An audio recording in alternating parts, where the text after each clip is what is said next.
2025 में जिस तरीके से पूरे भारत ही नहीं पूरे विश्व से ऐसे ऐसे साधु संतों के हम सभी को दर्शन करने को मिल रहे हैं जो अपने आप में अद्भुत और रहस्यमयी है। आज ऐसे ही एक संत के पास, ऐसे ही एक योगी के पास हम बैठे हैं जो कि माँ बंगला मुखी के साधक हैं। और इनके विषय में आपको बता दूं कि भारत के जो है एक अलग ही साधक कहे जाते हैं जो कि पूरे भारतवर्ष में एक अलग साधना कर कर वापस लौटे हैं, जिन्होंने हिमालय में भी तप किया है। आओ उन्हीं से ज़्यादा जानकारी के लिए बात करते हैं। बाबा जी, आपका स्वागत है हमारे चैनल में। धन्यवाद।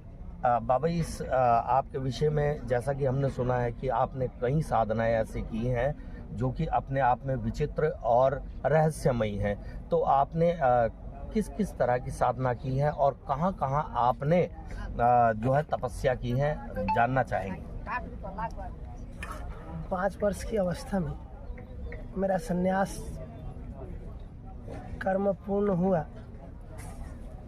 तो मेरे गुरुजी के आदेशानुसार मुझे मणिकरण ले जाया गया। मेरे गुरुजी ने 5 साधकों के साथ मुझे मणिकरण भेज दिया। मणिकरण वह स्थल है जहाँ भगवान शिव और माता पार्वती का विवाह हुआ, जहाँ 6 महीने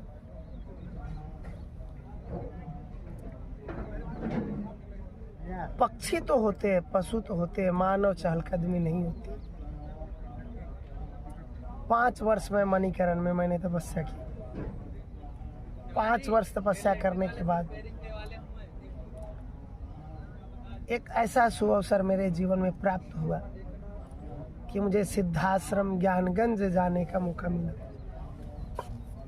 और मैंने वहाँ 12 वर्षों तक रह के योग, दर्शन, वेदांत, अध्यात्म, ज्योतिष, खगोल और तंत्र विद्या में महायोगियों से वहाँ पे शिक्षा प्राप्त की।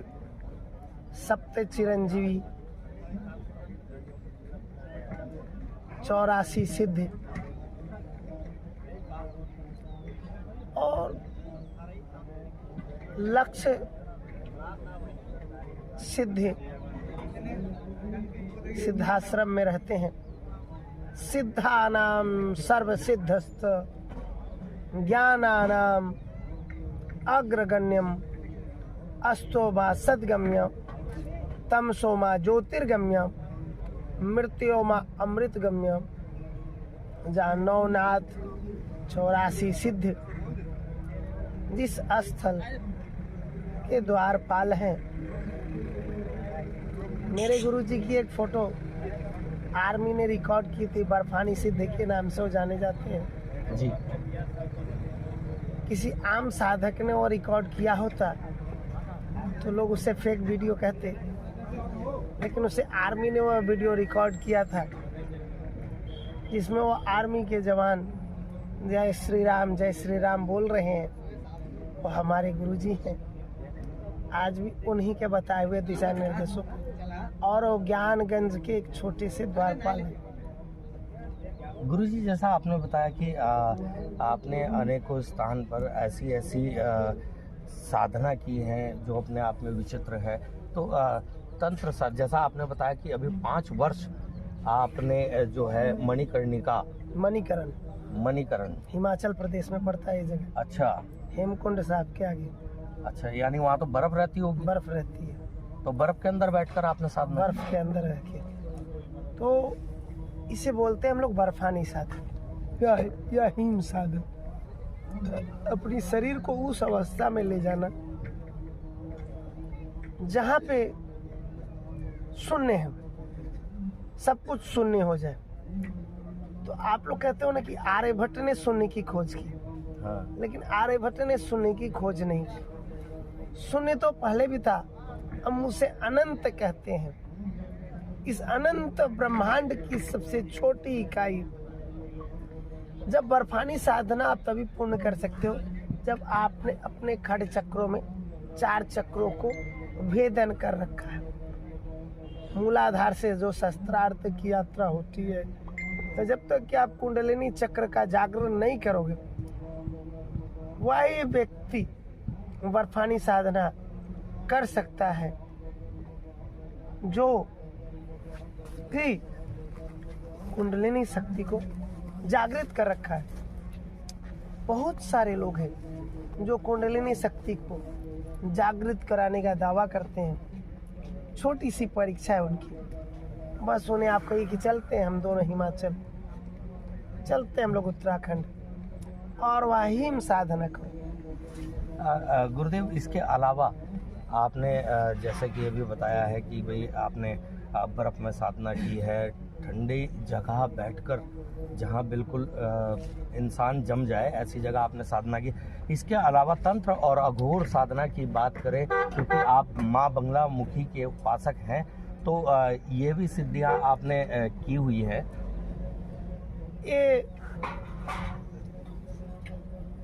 ये जो प्रतिमा है जी, ये 1991 में जब महाकुंभ लगा था जी, तो उस महाकुंभ में प्रयागराज तीर्थ पे संत देवरावा बाबा के दिशा निर्देश में मैं संगम पे डुबी लगा रहा था, तो एक पीले कपड़े में बंधी हुई ये प्रयागराज संगम पे शाही स्नान के मध्य ही माता की है दिव्य अष्टधातु की प्रतिमा मुझे प्राप्त हुई थी। जब मैं इसे ले गया तो मैंने बाबा जी को दिखाया। बाबा जी ने कहा मैया की स्वयंभू प्रतिमा है और तुम 10 महाविद्याओं में स्तंभन की देवी हैं। मध्य सुडाब्धि मणिमंडल रत्न वेदा सिंहासनो परिगतम परपीत वर्णम पीतांबरा भरण माल व्युस्तंग देवी स्वयं धितमुद्गार वैरि जिह्वाम जिह्वाग्रमादय करें देवी वामने शत्रु परपीदयन्तीम गदा विघातेन दक्षिणेन पीतांबरा द्विभुजाम नमामि। ये पीतांबरा देवी हैं, मारण मोहन स्तंभन की देवी हैं, इस संसार में गुरुत्वाकर्षण की अधिष्ठात्री देवी हैं। धरती अपने अक्षांश पे स्थित है, ब्रह्मांड में अपनी कक्षा नहीं बदलता, सूर्य अपनी कक्षा नहीं बदलता, चंद्रमा अपनी कक्षा नहीं बदलता, मंगल अपनी कक्षा नहीं बदलता, बृहस्पति अपनी कक्षा नहीं बदलता। क्यों नहीं बदलता भैया? आप इस चीज को सोच। इसी के लिए हम लोग जाते हैं हिमालय में सिद्ध आश्रम में, वहाँ इसका हमें ज्ञान दिया गया। तो जो बगलामुखी देवी हैं ये गुरुत्वाकर्षण की देवी है। इस ब्रह्मांड को संतुलित करने की जो शक्ति है वह बगलामुखी देवी के पास है। इनके माथे पर यह आसमान टिका हुआ है। जिस मिल्की वे गैलेक्सी में रहते हो जी, उस मिल्की वे गैलेक्सी जिसे हम लोग क्षीर सागर कहते हैं, अब देखना कितना बड़ा विज्ञान का धोखा है हमारे साथ। हम लोग कहते हैं हम लोग क्षीर सागर में, भगवान विष्णु कहाँ रहते हैं? क्षीर सागर में। क्षीर का मतलब क्या होता है? दूध। तो जो दूध का बना हुआ सागर है, और साइंस क्या कहता है? हम जिस ब्रह्मांड में रहते हैं उसका नाम है मिल्की वे गैलेक्सी। अब देख लो, अब किसी को कहो कि क्षीर सागर में रहते हैं तो लोग बोलेगा कि देखो बाबा झूठ बोल रहा है, क्षीर सागर जैसी कोई जगह नहीं है। लेकिन उसी व्यक्ति को बोल दो मिल्की वे गैलेक्सी में रहते हैं तो व्यक्ति बोलेगा हाँ गुरुजी सत्य बोल रहे। और बताता हूं इसके, और अगर आप गूढ़ अध्ययन करोगे तो क्षीर सागर समुद्र का जो जल है वह कैसा है? क्षारीय है, नमकीन है। और आपके शरीर में जो पानी है जो पेशाब में निकलता है आपके, वह भी नमकीन है। तो देखिए उस सागर में आप रह रहे हो जो नमकीन है, तो इस पूरे ब्रह्मांड को स्तंभित करके कंट्रोल करके रखने वाली जो देवी है, संसार के किसी भी कोने में प्रलय लाना, महायुद्ध करा देना, महायुद्ध को 1 मिनट में शांत कर देना, ये बगलामुखी देवी की शक्ति है। चलिए, जिस तरीके से हमने आपको पहले ही बताया कि प्रयागराज महाकुंभ 2025 में ऐसे ऐसे साधु संतों के दर्शन हम कर पा रहे हैं जो कि अपने आप में विचित्र, अद्भुत और रहस्यमयी है। ऐसे ही दर्शन हम आपको कराते रहेंगे सीधे प्रयागराज महाकुंभ से। एसएनआई के लिए प्रयागराज से कैमरा पर्सन सोनू कुमार के साथ मैं सनोज कश्यप।